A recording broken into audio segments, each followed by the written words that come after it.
तो दोस्तों शुरुआत करते हैं आप विल इटर्नल सीजन 2 एपिसोड 17 की।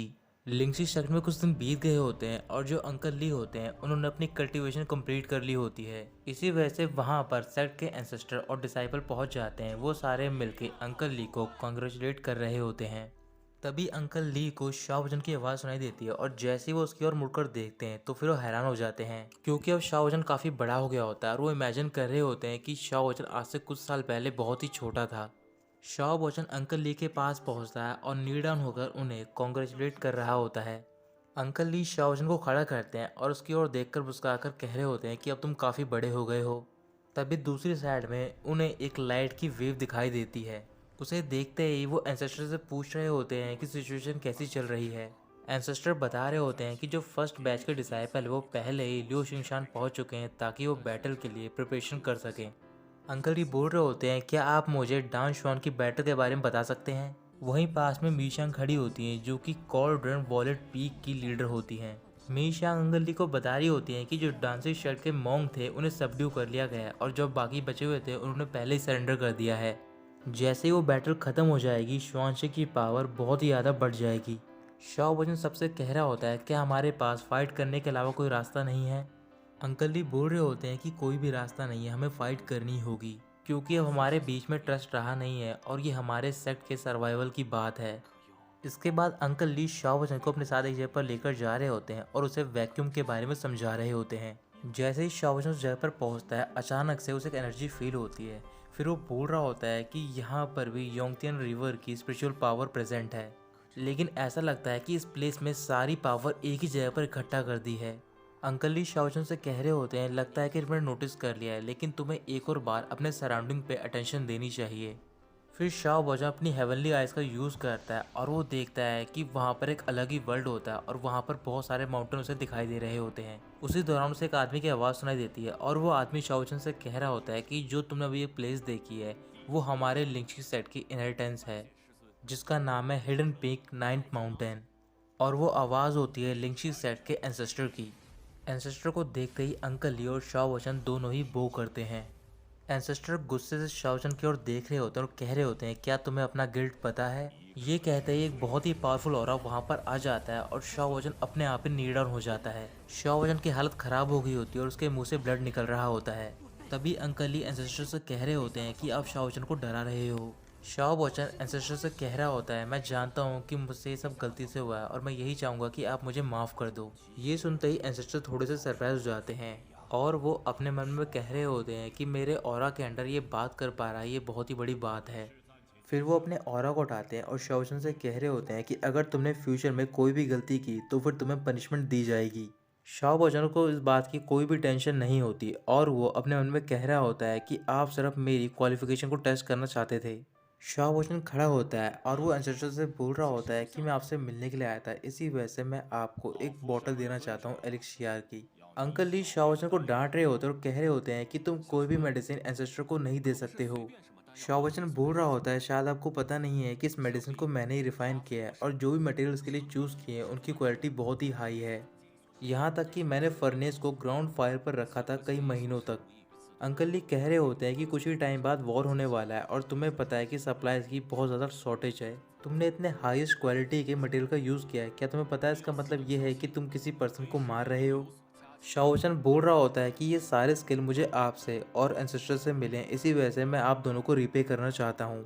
ऐसे ही वो दोनों काफ़ी देर तक बात करते रहते हैं, इसी वजह से एंसेस्टर काफ़ी बोर हो जाते हैं। फिर वो शाओ वजन से वो मेडिसिन की बोतल ले लेते हैं। एंसेस्टर अंकल ली से बोल रहे होते हैं कि शाओ वजन काफ़ी स्मार्ट है और तुम मुझसे इंडायरेक्टली ये कहना चाहते हो कि मैं इसे इनहेरिटेंस दे दूँ। फिर वो शाओ वचन को एक स्क्रॉल देते हैं और उससे बोल रहे होते हैं कि तुम्हें ये ढंग से पढ़ना होगा, इसमें कोई भी जल्दबाजी नहीं करनी है तुम्हें।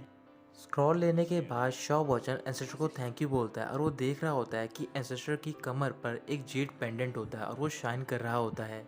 फिर शाओ वॉचर एंसेस्टर से बोल रहा होता है कि स्क्रॉल के सीक्रेट को जानने में मुझे टाइम लगेगा क्योंकि ये बहुत ज़्यादा मुश्किल है और वैसे ही मैं वॉर में जाने वाला हूँ। तो फिर एंसेस्टर अपना जेड पेंडेंट निकालते हैं और शाओ वॉचर को देखकर कह रहे होते हैं कि ये तुम्हारी रक्षा करेगा।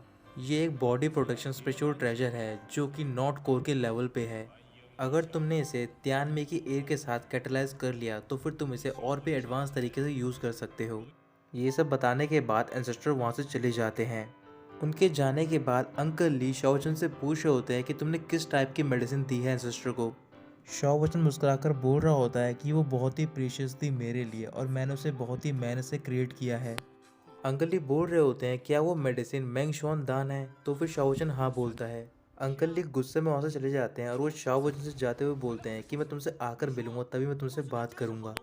मेंगशन द्वान वही मेडिसिन होती है जिससे कि उस रैबिट ने खाया होता है और उसे खाने के बाद वो रैबिट बोलना स्टार्ट कर देता है। रात को अंकल ली शाओजन के पास जाते हैं, उससे कह रहे होते हैं कि इस बार तो मैंने तुम्हारी हेल्प कर दी, अगर तुमने दोबारा ऐसी गलती की तो फिर मैं भी तुम्हारी हेल्प नहीं कर पाऊंगा। शाओजन माफ़ी मांग लग जाता है। फिर अंकल ली बोल रहे होते हैं कि वॉर बहुत जल्द स्टार्ट होने वाला है, तो फिर तुम्हें अपने स्क्रॉल को मास्टर कर लेना चाहिए।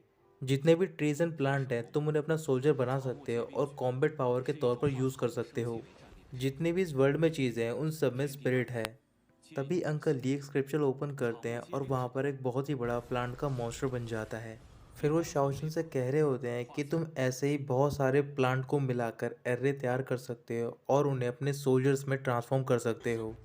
उस एर्रे के थ्रू जो भी बहुत ही बड़ा जायंट या फिर मॉन्स्टर तैयार होता है वो शाओजन को अपने अंदर ले जाता है। अंदर पहुंचने के बाद शाओजन उस जायंट ट्री की जो भी स्पिरिट कोर होती है उसे एब्जॉर्ब कर लेता है।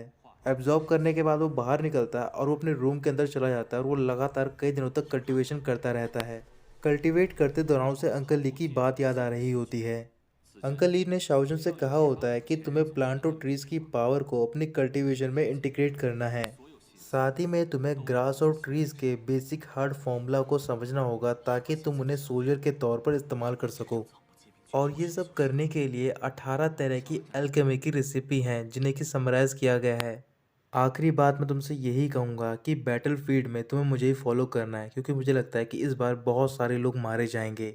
शाओजन काफ़ी परेशान होता है और वो कह रहा होता है कि मुझे अपने कल्टीवेशन को इम्प्रूव करना होगा अगर मुझे इस वॉर को होने से रोकना है तो। फिर वो अपने पास रखा हुआ टर्टल देखता है। जब वो उसे अपने पास लेकर आता है वो कह रहा होता है कि मुझे लगा था कि ये कोई एटर्नल चीज़ है। फिर वो शेल को घुमाने लग जाता है ताकि वो टर्टल बाहर आ जाए और वो इस चीज़ में कामयाब हो जाता है। टर्टल के बाहर आते ही वो टर्टल शाओजन को उसी डिवाइन प्लेस पर लेकर जाता है और वहाँ पर शाओजन कल्टीवेट करना स्टार्ट कर देता है। शाओजन का बीस्ट भी वहाँ पर पहुँच चुका होता है और वो उसके घर की रूफ पर होता है। फिर तभी वो बहुत ही तेज़ी से रोर करता है और जितने भी बीस्ट वहाँ पर सेक्ट में होते हैं वो सारे उसके पास आ रहे होते हैं। शाओबोचन अपने कॉन्शियस माइंड पर जिस जगह पर कल्टीवेट कर रहा होता है वहाँ पर एक बहुत ही बड़ी सी होती है, लेकिन धीरे धीरे करके वो सी जमना स्टार्ट हो जाती है और वो गोल्ड कलर में बदल रही होती है। कल्टीवेशन खत्म होने के बाद शाओचन का बेस उसके पास जाता है। उसे देखकर शाओचन बहुत ज़्यादा खुश होता है और कह रहा होता है कि तुम्हारा कल्टीवेशन लेवल भी काफ़ी बढ़ गया है। फिर वो बाहर जाता है और वो देखता है कि वहाँ पर बहुत सारे बीज इकट्ठा हो रखे होते हैं। उसी वक्त सेट की दूसरी साइड में एक पोर्टल ओपन होता है जिसमें कि लिंची सेट के डिसाइपल होते हैं सेकंड बैच के, वो वॉर में जा रहे होते हैं। डिसाइपल के साथ में एल्डर होते हैं और वो सारे डिसाइपल से बोल रहे होते हैं कि तुम सबको वॉर में मुझे फॉलो करना है और हमें ल्योचन जाना है। तो दोस्तों यहीं ख़त्म होता है ये एपिसोड।